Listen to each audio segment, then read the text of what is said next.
Hello and welcome to Sport This Morning. I'm Cecilia Omogbe. And I am Tayo Salam. It's just 2 days to go until kickoff of the Africa Cup of Nations. Of course, Nigerians are excited, football fans are excited across the continent. And Augustine Eguavoen is also excited to lead Nigeria to the AFCON. And this morning, he's embracing the pressure to win Nigeria's 4th title. I don't envy him at all. The pressure is much on him right now. Also on the program, we'll be having a comprehensive preview of the Nigeria Football League match day 5. And of course, big games will get our attention. Dakar and Nasarawa United. You also have Eimba and Shooting Stars in action this weekend. I like that one. Eimba will be looking to return to winning ways against Shooting Stars after losing back-to-back games. Also on the program, this time around in the NBA, fantastic game of basketball between the Celtics and the New York Knicks. And was R.J. Barrett stunning the Celtics with a very, very late shot at the buzzer. It was a three-pointer that secured a 108-105 victory over the Boston Celtics. Heartbreak for Ime Udoka and his team. Yeah, a big heartbreak. A kind of a situation you describe as an unlikely off balance. It wasn't something that you would think it was going to get in, but somehow it happened. Tough shots. All right, let's start off with the NBA right now. Just quickly run through the result. About 5 games played, four games played, yeah. Okay, these are the results for you. A star game, of course, is going to be the game between the Celtics and the Knicks. So we'll come back to it, but you can see the results. Was the Knicks with a 3-point victory over there.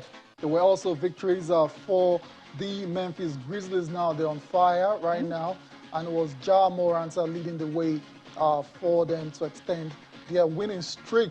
Elsewhere, the Warriors are missing a lot of key players, were defeated by the New Orleans Pelicans, led by a sensational shooting night from Brandon Ingram. Last but not the least, the Suns expectedly defeated the Clippers, still missing Paul George and Kawhi Leonard, 106-89.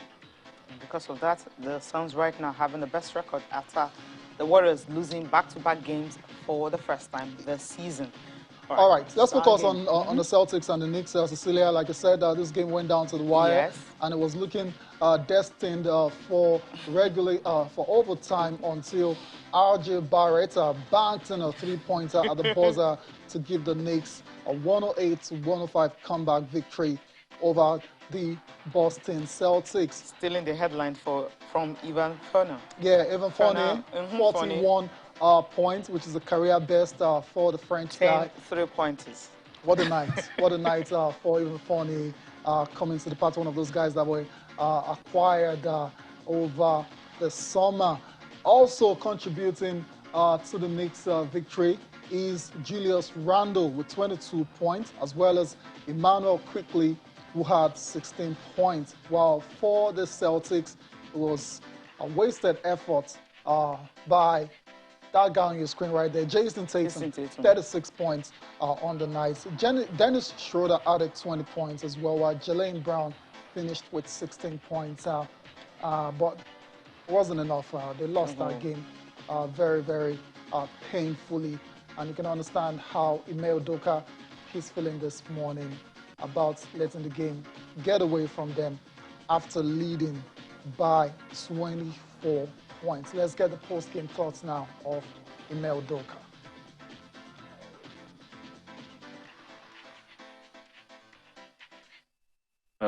Repetitive result that's happening.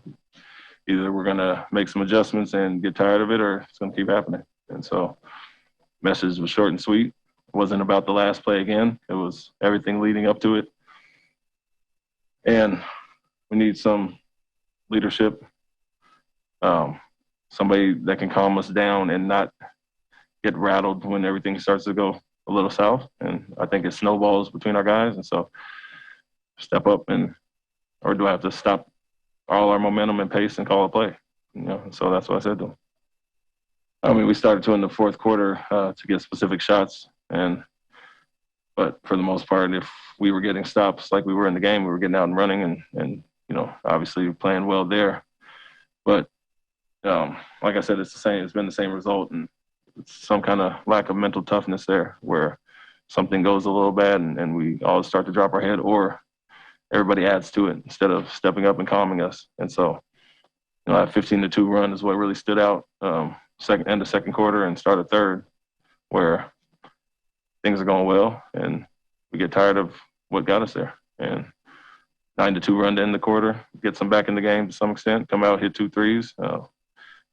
Fournier and these quickly and guys that we're supposed to chase over every time, we go under several times and let them get going. So self-inflicted. Self-inflicted. You can understand how Emil Doka is feeling this morning. Very, very down. Very obvious. It's palpable. And because they were leading by 24 points at some point in that game, they ended up losing by 3 against the New York Knicks. And Cecilia, the Celtics are a very baffling side to figure out this season. The longest winning streak they've had is 3. Yeah. You can't win more than 3 games in a row. I mean, that's not a great sign of consistency. And the game against the Knicks, they had it in their hand and they just let it slide. And unfortunately for the Celtics, the Eastern Conference is a lot more competitive this season. So if they carry on this way, they will struggle to make the playoffs. It's looking like that. Top performers now, quickly, we'll just take a look at those guys who put up the numbers. Of course, Eguavoen is actually part of that. Definitely. 41 points on the ninth with 10 3-pointers. Okay, Brandon Ingram, of course, before that, 32, 11, and 6 for him. Fantastic to see Brandon Ingram just coming out of a shooting slump that he's been in the last couple of weeks. Eguavoen Fournier, 41, 8, and 2 for the Knicks in that victory over the Celtics, although it was R.J. Barrett still in the headlines. Jason Tatum, unfortunately, ended up on the losing side despite 36, 6, and 9 for the Celtics. So that's it for the NBA. Let's move from the NBA courts now to the tennis courts. Yeah, kind of. Yeah, the Australian Open is going to serve off on January the 17th. And, of course, the build-up has been dominated by the Novak Djokovic saga. Cecilia, it's been an absolute mess right from the very start. And I'm a bit still surprised that we're still talking about this mess with just a few days to serve off. We're seeing pictures are coming from... Yeah, the protest. This picture is actually protest from, that's the dad. That's Novak Djokovic Senior. Djokovic Senior, protesting what happened in Australia, in Serbia, gather a lot of people together. So he's not happy. The fans are not happy. But Australia Home Affairs Minister Karen Andrews says he's free to leave the hotel. Fans of Novak Djokovic supporting their hero and hoping that's the Australian authorities that will free him so he can defend his Australian Open title and perhaps winning a record 21st major. Of course, Djokovic is already in that part of town. They'll self-quarantine. We're here on Monday. There's going to be the appeal will be held. We'll see what's going to happen. The second part of the entry requirements that he didn't provide, that they've been talking about, he provided one, which is exemption, and of course it was accepted, but somehow got to Australia and they said, look, you can enter. All right, so we'll leave there has been a mix-up there that they need to sort out. Between the organizers of the Australian Open and also the government of Australia. There's enough blame to go So let's leave the Australian Open and quickly touch down on MMA. It's happening tonight. The face-off fight night happening tonight in Nigeria, Lagos, because you have a whole lot of stars that will be taking part in it. I mean, there's some names, right there. Getting his promotion gig going there. We're going to see some of the fans, some of the fighters we expect to see on the contenders on the card. Starting, there you have it. Yeah, those are the fighters to expect tonight. There's Damilare Abdurrahim taking on Ugochukwu Melvin. There's also Jude Ezugu taking on Richard. That's Hurricane, right? Yeah, it's Hurricane. He's taking on Richard Nwankwo. Who is the resident Cornell Thompson says he's what? A resident ninja. Cornell Thompson's resident ninja. You sure about that? Resident ninja. That's his nickname. Okay. He's going to be taking on Richard Onem. There's also Emmanuel Onoja versus Richard Muzan, as well as Daniel Eneka. The big shark. That's the big shark that's going to be taking on Ayo Muwoko. So those are the fights. Those are the fights to expect tonight in the undercard of the face-off fight night being organized and being promoted by UFC welterweight champion Kamaru Usman and his partners. That's Kamaru Usman right there, of course, involved hands-on with the promotion of this fight card. Cecilia, so those are the guys that will be entering the cage tonight, later on in Lagos. All right, let's get, excited to be part of this. This is the first time something like this is happening. I mean, a welterweight champion coming here, the best pound-for-pound fighter right here in Lagos, organizing MMA like this. And all the fighters obviously are excited to be part of the very first fight night in Lagos. Of course, like, is something you know from me here. Like, I'm always a person that entertain audience and entertain my fans, entertain people worldwide.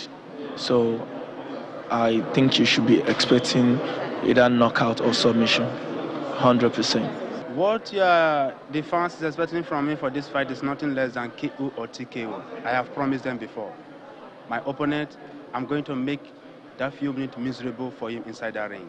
At the end of the fight, it's going to be a KO or TKO. All right. I'm a bit worried for Cornell Thompson's opponent right there. KO or TKO, nothing more. We'll see how it pans out later tonight. We're not leaving combat sports just yet. This time around, let's talk about boxing. It's been a while. We heard from Anthony Joshua, former unified heavyweight champion of the world. That's because he's been on the low, strategizing and seeing how he's going to take over in 2022. He was recently cited at the Dubai Expo 2020, and our correspondent, Mayowa Adegoke, put this very interesting report together on Anthony Joshua's plans for 2022. Special appearance at the ongoing Expo 2020. I thought I was big. Right then, the champ is here. We'll get a quick picture. Young members of the UAE Boxing Federation receive him right before a Q&A session where he talks about his legacy and the future of boxing. What is the next 5-10 years looking like for boxing? For boxing as a whole? As a whole. I don't know. You back on top? I don't know what's going to happen. Boxing, it's tough. It's very, very, very tough. So, okay, I believe that sooner or later there's going to be like either a Mike Tyson type of fighter to come through who takes boxing by storm, or like a Muhammad Ali type of fighter that takes boxing by storm. And I'm now 32, so maybe that child's been born and they're growing and they're going to find their way into boxing. I just think that there's going to be someone that's going to grow and come and take boxing by the storm and just kind of inspire everyone to a whole nother level, because great people are always born. I'm very good, gifted and talented kids, so I'll invite them up on stage. 2021 came with some losses for AJ, who would be looking to recover his titles this year, 2022. A change in environment is part of his plans to, as he says, go to war and get back on top. And I had a good chat with my coach, and you know, I want to try some new things. I want to try a new environment. Maybe I can do a training camp in Dubai. Maybe I can do a training camp in Africa, in America. Just a new environment to get inspired again and to take the heavyweight division by storm. So that's what 2022 holds for me, is revamping, reorganizing, new environment, and staying at the top, because I think you guys asked, what does it take to get to the top? That's the easy part. Staying there, yeah, that's the hustle. So staying there now is a whole nother category. And we're not talking about staying there for a year or two. If you want to stay there for 5 years, 10 years, it takes a lot of that's when the sacrifice happens and stuff like that. So now is probably the time in my career where when I get back home, I've got to put in some real work and make sacrifices. But it's all good. I feel like everything will make sense in the long run. So as it stands now, new environment, work with some good coaches, and just go to war and win. It's a warrior's mindset. Fans here to see the champion are eager to also see AJ win his belt back from Usyk, and perhaps even a British heavyweight showdown against Tyson Fury down the line. I truly believe he will get the belt back, but yeah, I think those two are destined to fight in the future. They're two of the greats of, you know, not just, you know, English boxing, but also, you know, world boxing. And I think it'd be a shame if those two, you know, didn't meet at some stage in their career. AJ's a hard worker, he's disciplined, he likes to work hard, you know, he puts his time in the gym, puts effort in, so I definitely think there's a chance for him. Obviously, there's a bit of politics in boxing, and so for the time for him to come back around, for him to regain his belts, it might take a bit of time, but I definitely think he can do it. Just regaining the belt's the most important thing. Hopefully he regains it, defends it multiple times. That's the most important thing as a fan of AJ, just seeing him just win and continue to win.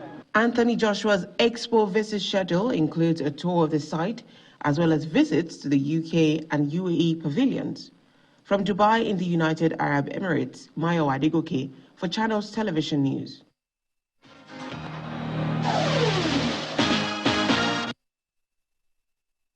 Even believe in the team. Eventually they went on to win the Atlanta Gold. Then in 2013, when we won the Nations Cup, a lot of us were like, okay, home-based team, relatively unknown side and all that, you know. But after their first game, you know, they were able to, in fact, at some point they were thinking of sending or sacking the coach, but were able to win the game against Cote d'Ivoire, and from there we were able to win the competition. So we cannot rule it out that this team doesn't have the chance to win it. What is affecting us is also affecting other teams. We just have to be mindful of our first game, which is against Egypt. Once we're able to win that game, then we are good to go. Yeah, again, though, there are a lot of challenges looking at the number of players they were dropped, Osimhen, injury, Leon Balogun. But again, I think the boys are more motivated and the spirit is high. Again, with the new manager, Austin Eguavoen, who understand those boys and again understand Nigerian football. And again, if you look at our group also, yeah, the fear factor is Egypt. But again, if you look at current form, aside Salah, I think even in latest FIFA ranking, we are ahead of Egypt. So for me, if we are more coordinated with discipline and determination, we can achieve success in Cameroon. I just have lowered expectations with regards to Super Eagles. Everything that shouldn't go wrong has gone wrong. Everything that should go right has not gone right. So the Super Eagles are very difficult to predict. You might say we are not going to the tournament with our best squad, but that was what they said to Stephen Kesh in 2013. He went on to win with 6 locally based players. I'm not saying that that's going to happen or it won't happen or whatnot. But I just think Nigeria are they are the underachievers of African football, the most underrated side when it comes to African football. And you can't rule them out. They always make the semi-finals. I think if Nigeria gets to the semi-finals, Nigeria should consider that a success. Can they win the African Cup of Nations? I'm so sorry. I don't think they can with Senegal, Algeria, and other African countries who are ready to punch above their weights in Cameroon. Welcome back to Channel Sport this morning. Journalists are speaking on the Eagles' chances of winning a 4th AFCON title in Cameroon. Unfortunately, it's safe to say not a lot of those guys are optimistic of Nigeria's chances of winning that competition, which is going to start in 2 days' time. We've got a guest that's joining us again for another go-around this year. Jide Olaniro, good morning. Happy New Year. Yeah, same to you. Yeah. Best of the year. Good morning. Great start to the year. Yes, exactly. Not bad. We are starting on an optimistic note. Okay, yep. Optimism. For you. I like that you've, as a departure, I believe, yeah. I think there is going to be anybody. It's open. Like I used to say that we have 24 countries, and for them to have made it to this particular round shows that they have what it takes to win. No, not all 24. No, because I don't want to sound derogatory by saying that some will come to add numbers, but I believe that let's just, and again, don't forget that this is a peculiar edition because of the pandemic, and even though the same Cameroon had hosted Chan, and there were no, but the way things are coming. This is just the very first tournament that is being hosted since pandemic. People have hosted tournaments. But this is different. I'm talking about this particular Nations Cup where those big players are coming in. All right. Okay. So things could change dynamics. Who knows? That's why I'm saying it's open. I'll just keep to your optimism. I like that positive energy. Perhaps I can go all the way to Garua. To the Super Eagles and at the top from that as well too. Like I said, it's 2 days to go until the commencement of the 2021 Africa Cup of Nations in Cameroon. I'm going to be joined now by a journalist from Cameroon, Lawrence Nkene. Is going to be telling us all about Cameroon's preparations for the competition. How ready Cameroon is to host the rest of Africa 24 teams in total. Lawrence, good morning. Happy New Year. Great to have you on Sport this morning. Good morning. Happy New Year to everyone. It's always a pleasure to be on your channel and talk sports. Fantastic. Great to have you. So just tell us quickly what is going on in Cameroon right now. What is the buzz like? It's just 2 days to go. Well, 2 days to go. I think most of the teams are already in Cameroon, and they are already beginning their training. The pitches are there. Everything is set. I think everything has been set for quite some months now, and it's rather unfortunate that the European Football Association and many others had to discredit the African Cup of Nations, the pandemic, the infrastructure is not ready, this is not ready.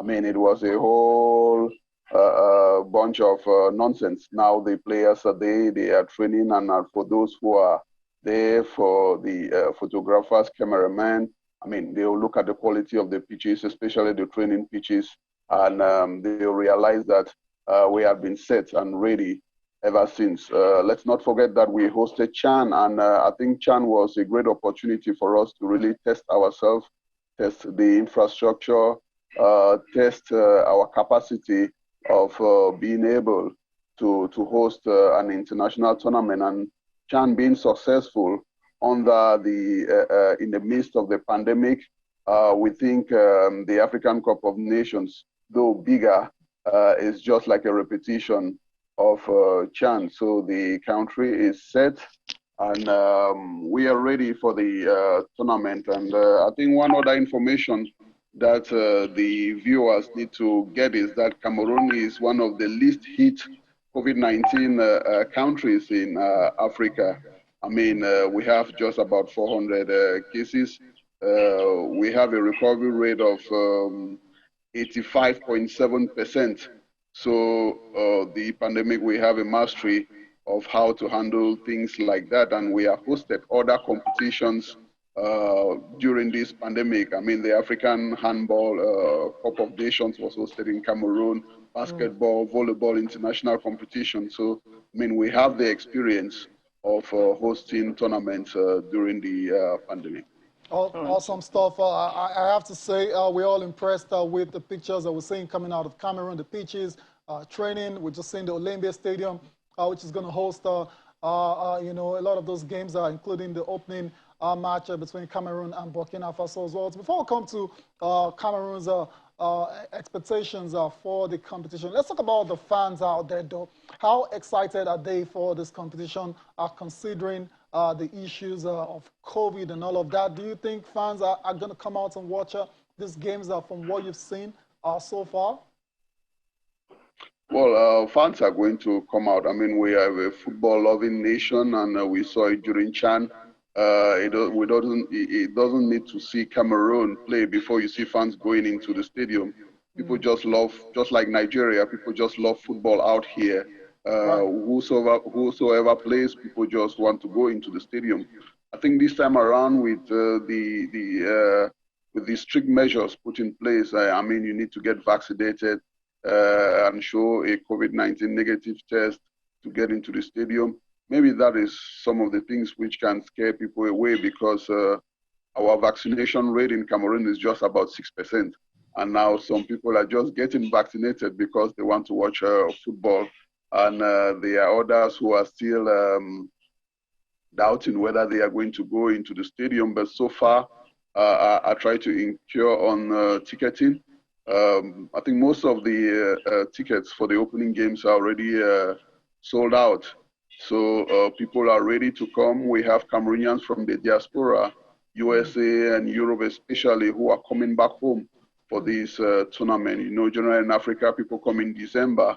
But this time around, many have scheduled their flights back home for January because of the African Cup of Nations. So people are really excited. Let's not forget that it's the 50 years wait The last time Cameroon hosted the African Cup of Nations was in 1972. I mean, waiting for 50 years, you can imagine the excitement and the way the pools have been disposed is based on political, economic, and cultural connections so that every part of the country should really feel the taste of the African Cup of Nations. Before we let you go, Lawrence, I mean, there are talks about unrest in certain parts of Cameroon, especially the coastal area, Limbe, for instance. What's the current situation right now? And secondly, for those coming into the stadium, they must also provide the vaccination card and also the PCR test. How is that looking like? Is it going to happen?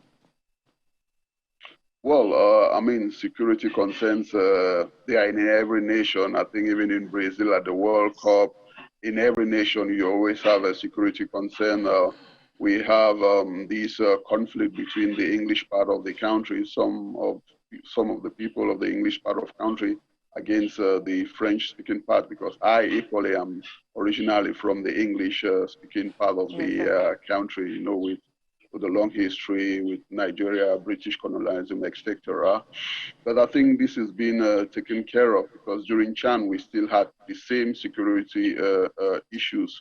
And generally, where you have fighting is generally in the bushes, right far in some isolated villages. So generally the city centers, Boya, Limbe, do people live a normal life in those cities?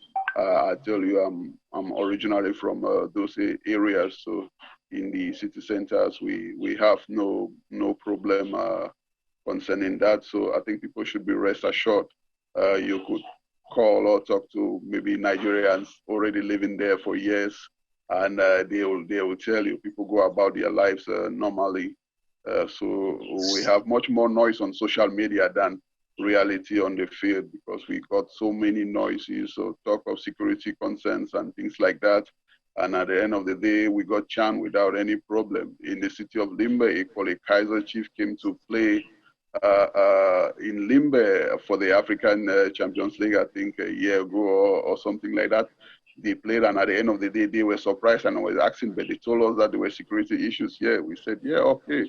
It's either you listen to social media or you feel the reality on the pitch.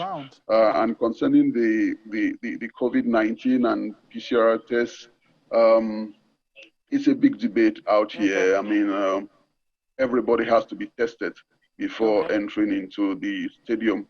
We got that experience when we played our last our last group game for the World Cup qualifiers against Cote d'Ivoire. Everybody that got into the stadium that they had to be tested.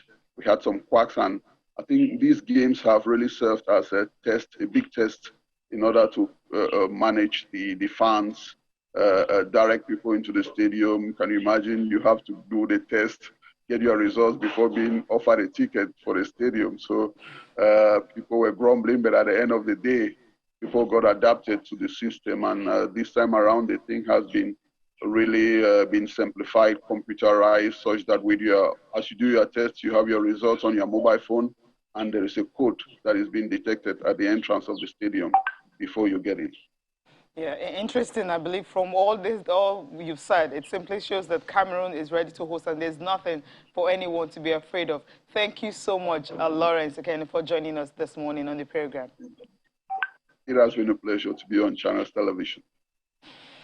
All right. Also, we have another guest that is also joining us, who is from Kumasi in Ghana. I'm talking about Nuhu Adams. He's going to tell us the preparations for Ghana and also how he's looking forward to the Nations Cup in Cameroon. Nuhu, good morning. It's good to have you join us. Thank you very much for having me on Channels TV this morning. All right. I mean, I know Ghana, whenever we are talking about the Nations Cup, there are countries you look forward to that will win the Nations Cup. Ghana, for instance, is one of them. Nigeria, of course, Cameroon, Algeria, and you have other teams like Cote d'Ivoire, and right now Senegal also trying to wear their fangs or trying to also be among those contenders because of the crop of players they have. What are the chances of Ghana going into this Nations Cup? The last time they won it was like 41 years ago, something, 1982, right? It's been a long time. Yeah, it's been 40 years since Ghana last won the African Cup of Nations. The last time was in 1982.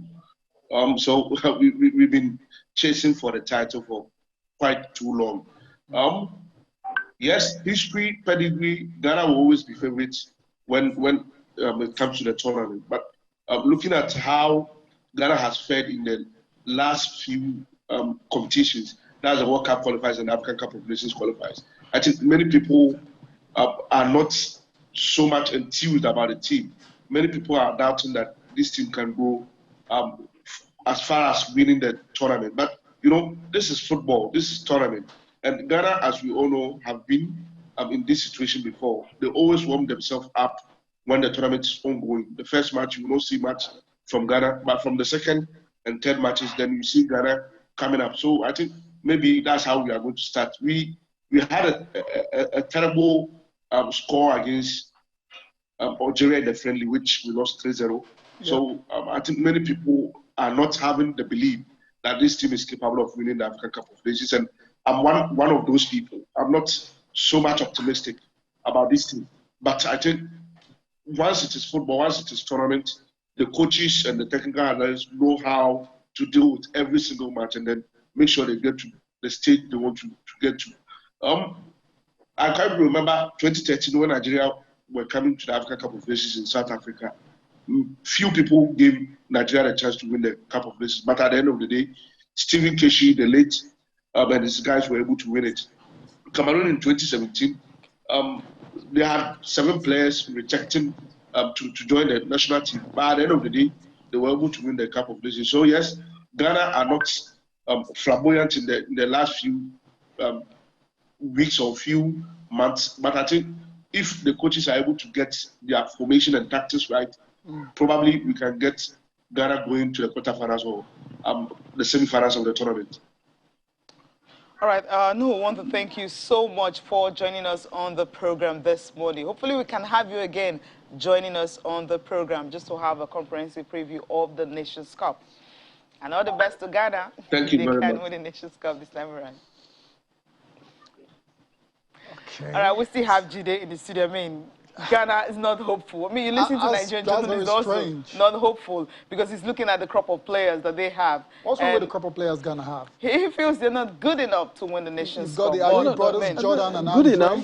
enough. I think they are a tournament. They've been exposed. Some of them, if you have Ayu and the Ayu brothers still in this team, Daniel Amate, a lot of them who are top players who also have experience. Even compare. I think they even have more of players that have played at the AFCON more than the crop of players that we have. If you look at the percentage of players that we have now that are playing their first time AFCON, they're having their first time experience, it's compared to Ghana, they have more. So I think writing them up, I understand Nuhu. You know, like a home-based journalist who also want to be objective, look at and the fact that they didn't cover themselves in glory in the last friendlies against Algeria. It's just you say a friendly. Yeah. I saw the reactions from the fans, especially so perhaps that's where this is coming from. Yeah, because they were irritated. They felt that we have to, and one of their top guys said that we have to temper our expectations. So that's what they said. Okay, it's like after playing defending champions, right? And you feel you don't have a chance at all. It happens, you know. And for me too, Algeria too might be surprised because they might be surprised at this tournament. They might be shocked too because I know they are coming on a high, having won the Arab Cup and all this. Of course, that fantastic friendly against them. But they might be shocked. That's football. That's why I said everyone can put up, something can just happen and before you know. I think I understand, it's understandable why the journalists as well as fans in Ghana are not expecting a lot from Ghana, but it's football, anything can happen. Anything can happen. We'll be taking on Morocco in the first game, so maybe that's one of the reasons, because Morocco are a very, very solid side when it comes to football on the continent. Let's move on from Ghana now and come and talk about Nigeria and focus on the Super Eagles. Unfortunately, the news official yesterday, Ozen Igalo, is now going to the AFCON because of issues with his club. And the coach, Augustine Eguavoen, interim coach, has been talking about this development. We're going to listen to him now, then we'll come back and get the thoughts of Jide, whether he's still optimistic about Nigeria's chances despite the fact that they're going to be missing three top strikers for the team. I thought of replacing him. I gave a deadline and trying to bring in either the boy from Nasarawa United, Silas Nwankwo. He's a good player, no doubt, because he's striker for striker. And also Akinkumi Omo, but he's not a striker. But again, he can play off striker. So I thought of replacing any of them. But what they are saying, CAF is saying, is only based on injuries, health reasons. That's the only way you can replace players. Only way you can replace players is based on medical grounds, injuries, and the like. So I'll forget all of the rumors out there that Cyril Dessers is being called to replace Igalo. That's not there are laws, factual. of course. There are laws of the game. The only time you can replace a player in less than a week is when there are 2 days to go. 2 days exactly. It's when there are serious injuries that has affected and it's obvious, and also they can quickly do that. But so Nigeria is going to the AFCON without 27. That's it. Are you sure it's going to be 27? We're expecting Jamil Collins and I think Tyron. Of course, would join, but they've landed. That's what I heard, but I'm not sure. But I hope that he has As at last night, when this interview was done with the coach, he said they were coming in today. That's his expectation. So let's see if it's going to come. Fingers crossed. Hopefully they join up with the rest of the team in Garua. We need to go on a break now. We'll come back. I'll be taking a look at the games that will be played for the weekend. That's going to be on Sunday for the African Cup of Nations. Cameroon will be kicking off that competition against Burkina Faso. Join us again.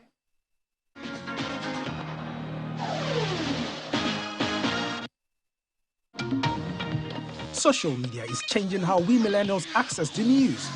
We're on the move and the news is in our pockets. We don't just click, do we? We click on stories that matter. 30 minutes every Wednesday, Gist Nigeria will bring you inspiring stories of Nigerians making waves around the globe. Investigation. The right to privacy for these intending couple have been raised. Ordinary people in extraordinary circumstances. Wale, stand by. Ready? Kill. Gist Nigeria.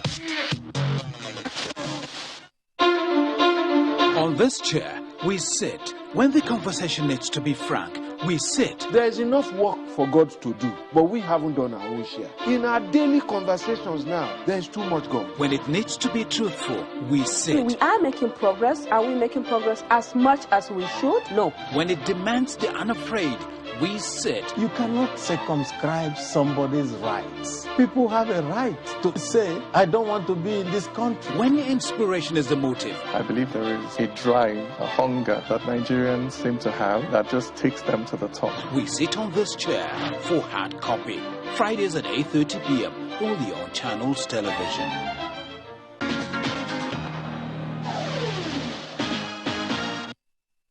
First training, about an hour, 15 minutes.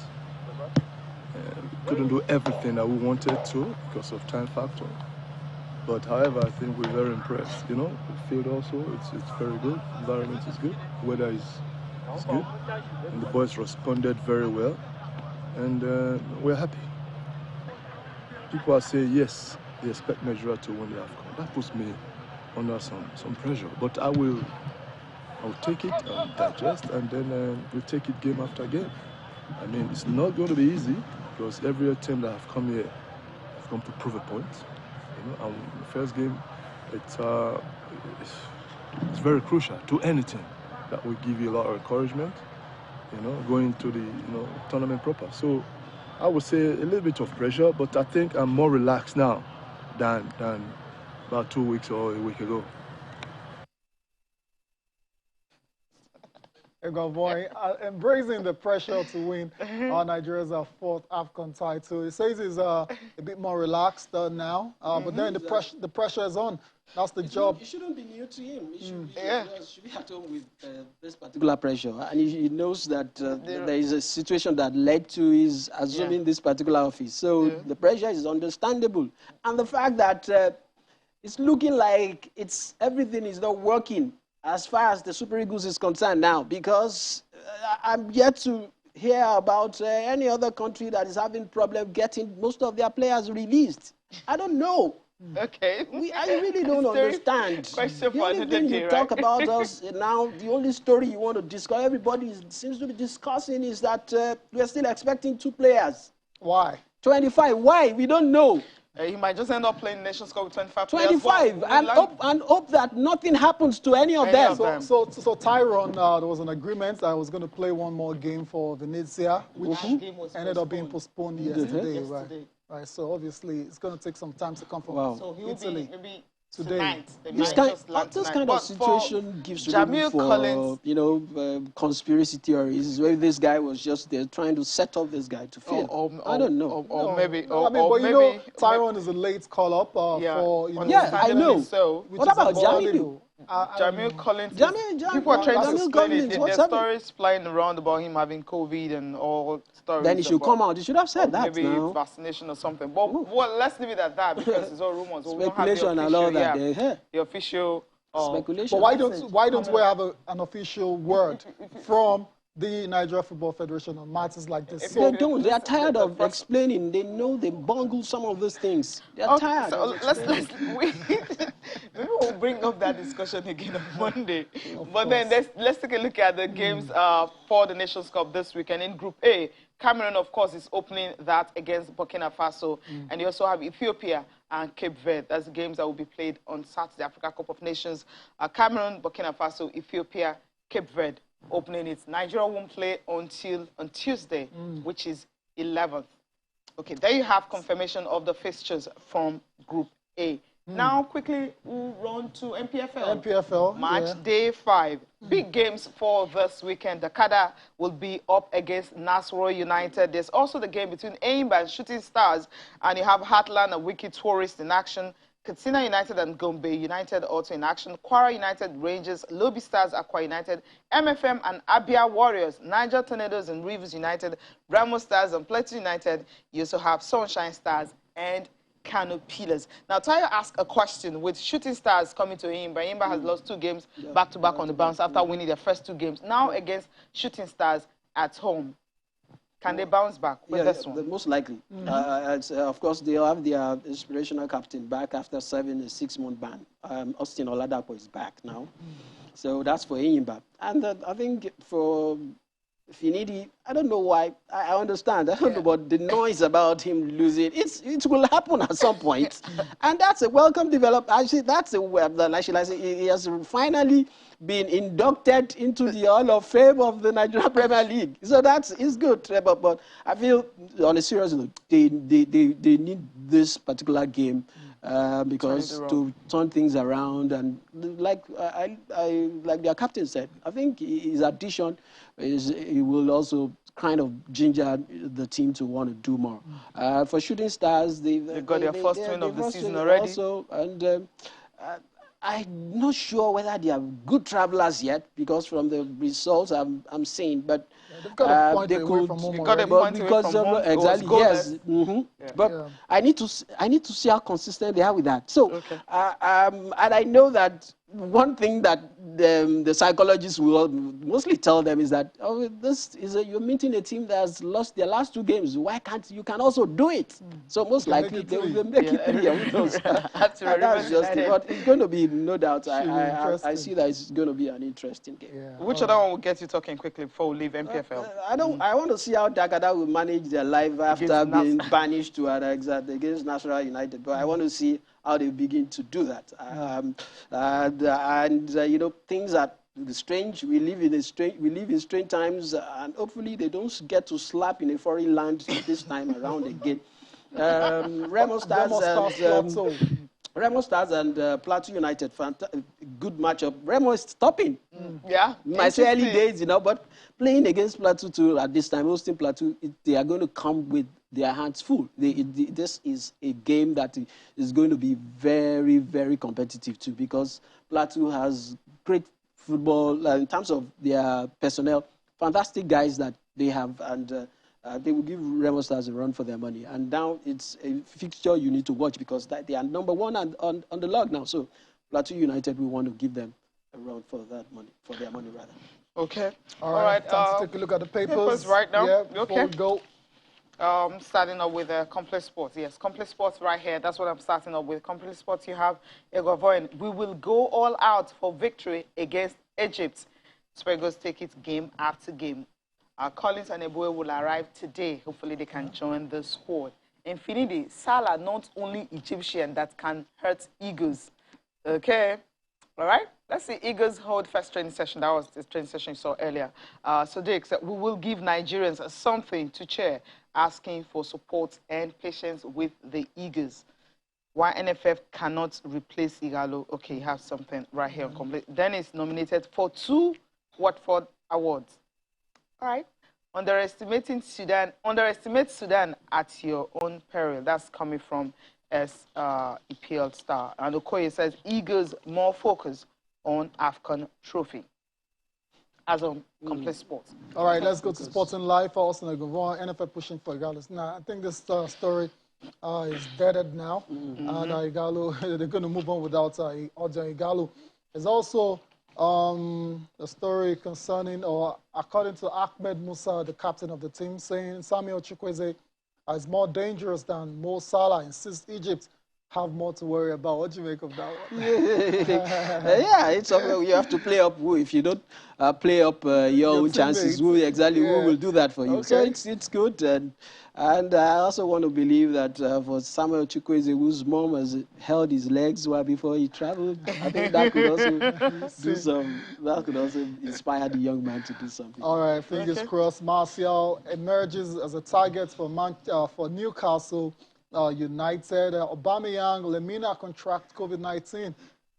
Back to us for Pierre-Emerick Aubameyang. Yeah. He's got COVID ahead of... He went to Dubai to party with his friends and then they got that. Well, no good at all. Inside story. He's always in the news for the wrong reasons these days. Yeah.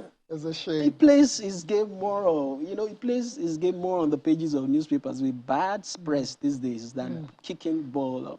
I think he needs to understand what he represents. But for me, apparently he doesn't understand that. He's no longer a young player. That's what I'm saying. He needs to, because Gabon, 30. I mean, when you mention Aubameyang, when you mention Gabon, the first icon, so to speak, yes, is Aubameyang. Yes. So you're carrying a whole nation, and we're seeing stories on pages of newspaper that are really not something you want to identify with. The last one for review this one is Sporting Sun. And here, Igalo goes on strike, refuses to train. Okay, according to what the coach said, he said he's doing everything possible for him to really want to join. But the club is saying, look, you've got a contract with us. You've got to obey the contract. Okay, that's it. AFCON 2021, Eagles deadlier than Salah. That's according to Ahmed Musa. You also saw that on that page. Eguavoen picks Olayinka to play number 9 position. Can he do that? Also, Eagles ranked most valuable AFCON team. I think Olayinka is also. Olayinka ahead of Awuni. Okay. Yeah, we are not in training with them. You don't know what strategy. And there's something about Eguavoen. I just hope that most of his tacticals, prowess translate to victory, because he's a fantastic. When you talk about tactics, the game is one of the best guys we have, sincerely. That was the reason I wasn't surprised when he was made the technical director. And talking about Igalo, the stories the manager already said, one of the club's top guys already said that the invitation came late. So who are we to believe? Okay. In his club, they said that. Super Eagles ranked most valuable AFCON team. Yes, we've got top players. Exactly. That's that's debatable because Senegal. Are you kidding me? Senegal, Côte d'Ivoire. Senegal, Côte d'Ivoire. Nicolas Pepe, now this is what you have here, Tayo. Super Eagles ranked most valuable AFCON team. Yeah, okay. when you look at this. Now, if you look at all the players that did not come, I mean, that's the whole team. That's the list we submitted, whether you're there or not. You've got Victor Osimhen alone. I mean, come on. No, aside that, I think why are we feeling, aside most of these, right Victor and the rest of the team, I think we've got a decent team. Yeah. That's it. But we are not number one. That's your conclusion. Yeah, no, but we have not. That's your conclusion. Yes. All right, we need to leave. We'll leave it at that. Jide, thank you so much for starting the year with us. Pleasure. Thank First you. Friday of the year. Yeah, it's always a pleasure to be here. Thank you. Thank you all for watching as well. Enjoy the rest of your day. I am Tayo Salam. I'm Cecilia Mogbe. Thanks for watching.